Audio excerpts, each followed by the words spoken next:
Hey everybody, welcome back to the channel. So in my previous video, we talked about artificial rarity in modern games and how modern games aren't valuable because they can be reprinted today. In this video, I want to talk about the state of physical games and how, frankly,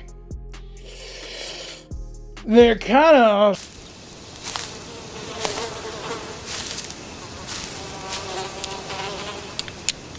That is one big pile of shit. But before we hop in our topic, I want to thank everybody who watched the previous video.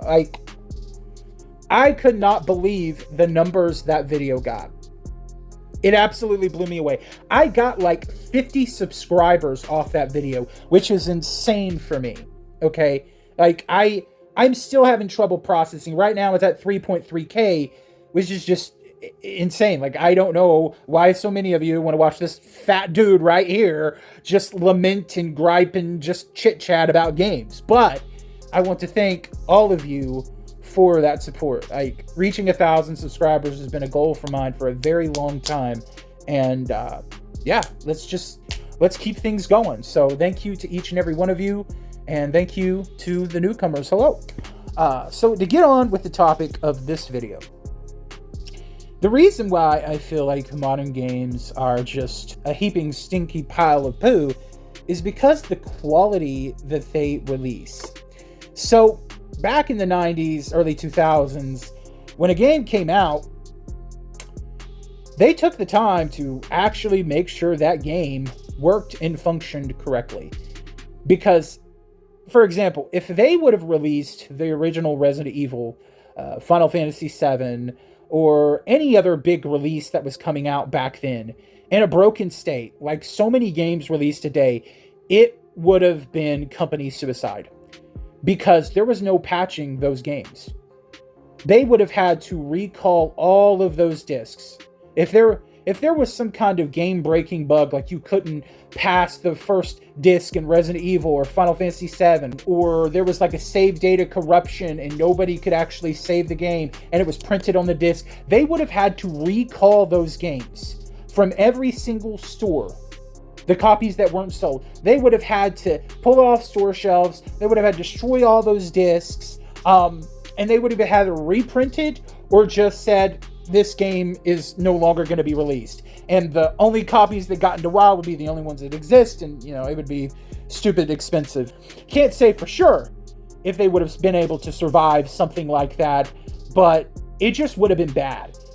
And they took the time to make sure those games worked. They used to have something called game testers. When you look at credits in old games, there was a group of people that their job was literally testing games. They played games for a living. Doesn't that sound really cool? It sure does. But now things are different because of the mighty internet and the ability to just, send a patch or an update through the interwebs. There's no need for something like game testers anymore. Now they just rush it out the door and they patch it and they fix it later because they don't see the need to make sure the physical build of a game is immaculate like they could back then. Now you could argue, well, games back then were made with much smaller teams. Now you have hundreds of people working on games and millions of dollars and whatnot. And I understand the point you're making here. But then go look at indie games. There are so many indie titles that are made by like one or two people, and it is 10 times better than most of the AAA garbo they put out. It's insane to me how I get more excited for an indie game with next to no budget that has to be funded through Kickstarter over a big AAA production, and the big AAA companies can't get their physical games right. So many of them, like EA, will release a game without all of the game on a disc. Jedi Survivor on the PS5 only had the beginning of the game on the disc, and then it prompted you to download an update on the internet. It's a single player game.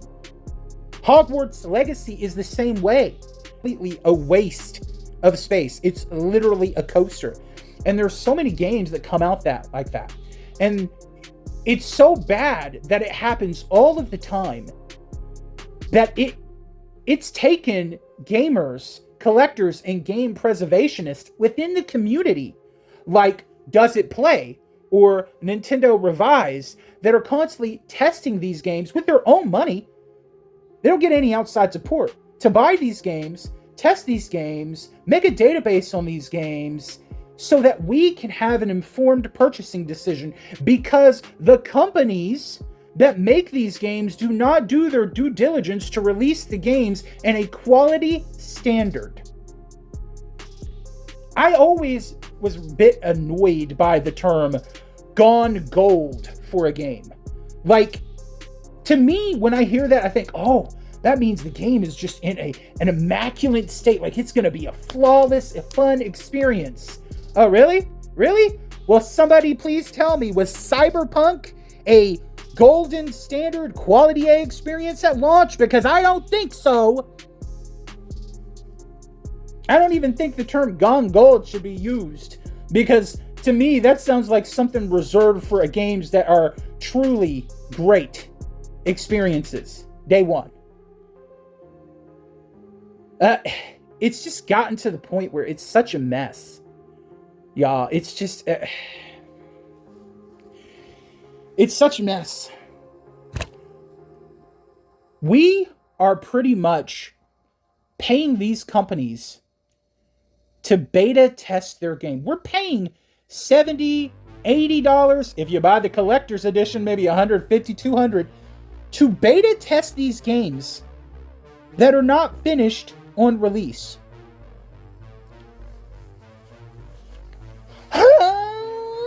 Somebody make it make sense to me. So you tell me in the 90s and the early 2000s, there was something known as game testers that were paid to test the games. And now, in 2024, we pay the companies full price to beta test their games, and we'll get the finished game probably a year down the line after they patch it 100 times.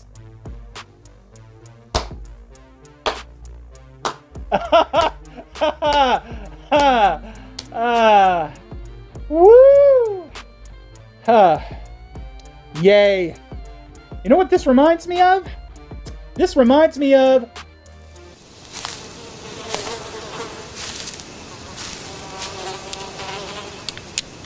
That is one big pile of shit. Yeah. Reminds me of that. I know I'm being like overly dramatic and a bit funny here, but guys, gals, it's really frustrating as a gamer. And maybe most modern gamers don't really care because they don't have much attachment to games. To them, it's just like an experience. They just download it and then they're done and they're on to the next thing. And maybe in the grand scheme of things, with so many games coming out all the time, it's like, why care so much? But I do, like, because there are so many games that have gotten lost to time because they weren't backed up, they weren't preserved, they weren't re-released digitally, that the only copies that exist are these physical retro copies. And once those copies degrade, that media, that thing is just gone. It's gone. There are so many games that have lost their source code. Like Silent Hill 2, 3, when the HD collection came out, they put a team that had no experience working on that kind of project, and they had them try to rebuild the game from incomplete builds, and it just was a mess. It was a mess. Kingdom Hearts, for whatever reason, Square Enix lost the source code to that, and they had to use a PS2 copy of the game in order to make it for the HD collection. And I think there was some bugs and issues with that they still didn't completely sort out. So if games like that were extremely popular and sold well lost their source codes, what about games like something that didn't sell that well but go for stupid expensive money on the internet, like my most requested and wanted holy grail game for my collection that I will never be able to afford to have, but I want so desperately bad, Kuon. Now that game, or something like Rule of Rose, those really expensive titles. If they didn't back those up, they don't have them in some vault secured somewhere, then once those physical copies are gone, they lose the source codes of that. That game just doesn't exist anymore. It's just, it's gone. It's gone. So, yeah, to me, the state of gaming just gets more frustrating. And I hate the fact that a lot of these retro games or classic titles, they're not even preserved for you to buy. Like, Nintendo has started to get into that online subscription service nonsense like Sony and Xbox have with Nintendo Online. Keep in mind, Nintendo Switch was the first console where they started charging for online. And that's how it started with Microsoft before they got so egregious that now they push out Game Pass. They don't care about physical games, and Xbox physical games have pretty much died, which is what Microsoft wanted. And Sony, they started to adopt that. They didn't charge for online on PS2 and on PS3, but they had PS Plus because they saw Microsoft doing stuff like that, and they wanted to make that extra money too. So when PS4 rolled out, it was mandatory.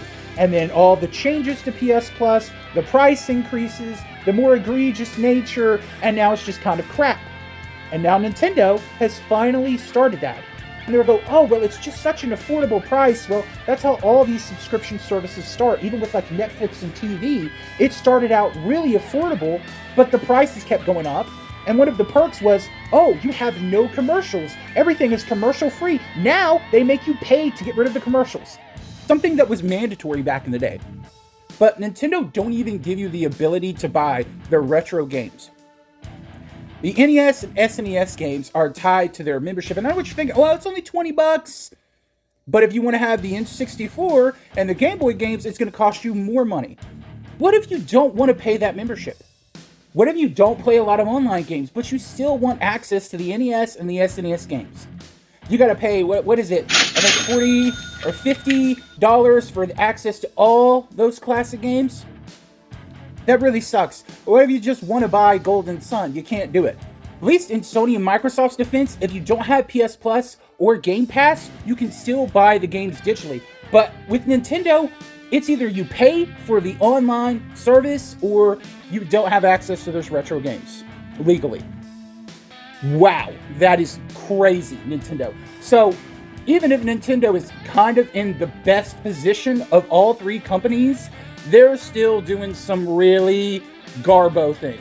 And I try to be very equal to all the gaming platforms. I don't like the console war, and I was someone that was a big Nintendo fanboy, Sony pony. You know, I did have Microsoft for a little bit, but I fell out of it because I didn't like their direction they were going after the 360, and I've given them a lot of flack for their decisions. But I don't hesitate to call out the BS when I see it from Sony or Nintendo or Microsoft or whatever's going on with PC. Because to me, what I care about is the games, the game developers, and the gamers. That's what I'm here for.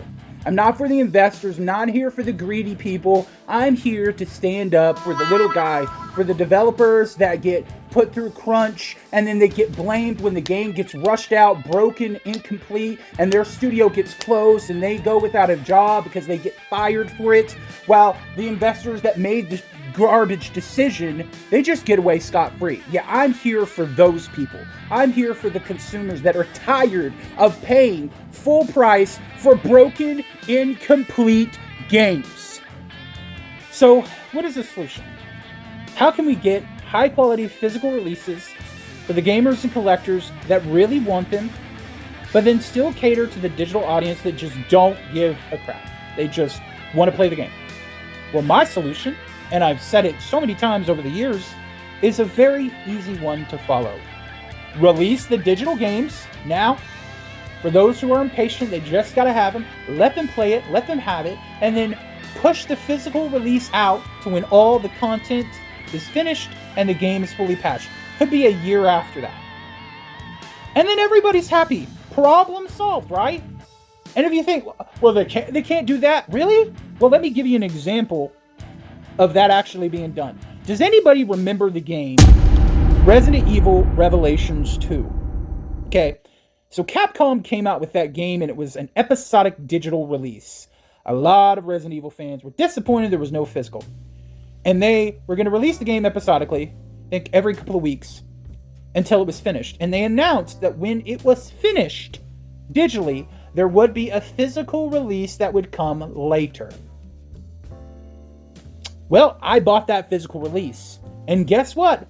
All those episodes, all that content are on the disc. So you made both people happy. And the people that bought the physical, they didn't get a physical release like a Telltale game with one episode on, you got to download the rest. No, they got an actual physical release. And I don't understand why they can't do that. I don't even understand why Capcom isn't still doing that. Sometimes they're so weird with their physical releases. Like, oh, sometimes it's like Revelations 2 and Resident Evil 7 Gold Edition. Or then it's like Resident Evil 8 Village and Resident Evil 2 Remakes Gold Edition, where the DLC is just a code. So wishy-washy with how they do things. I mean, why are you wasting all of that money printing a physical disc, or even worse, a code in a box, if you're really not going to bother putting out a proper physical release? There's just no point in spending all that money manufacturing that. If you're not going to do it the right way, why freaking do it at all? It's so asinine. Like, I just don't understand it. They just want to make money. So they don't care how they put out the game. As long as you can hit the start button and I guess it boots up, that's all good to them. Because they think they could just patch it later. Your team could just patch it later. But if I was a developer that worked on one of these games and I put years of my life, my passion, my heart into making this game, and it came out like crap, it was so broken they had to issue refunds for the game, which they never do on consoles, like with Cyberpunk's launch, I wouldn't even want my name in the credits for that game. I would feel so embarrassed and ashamed that I worked on that game that I would not want to be tied to it at all. So I don't understand how anybody is really comfortable releasing games in such a poor shape like that.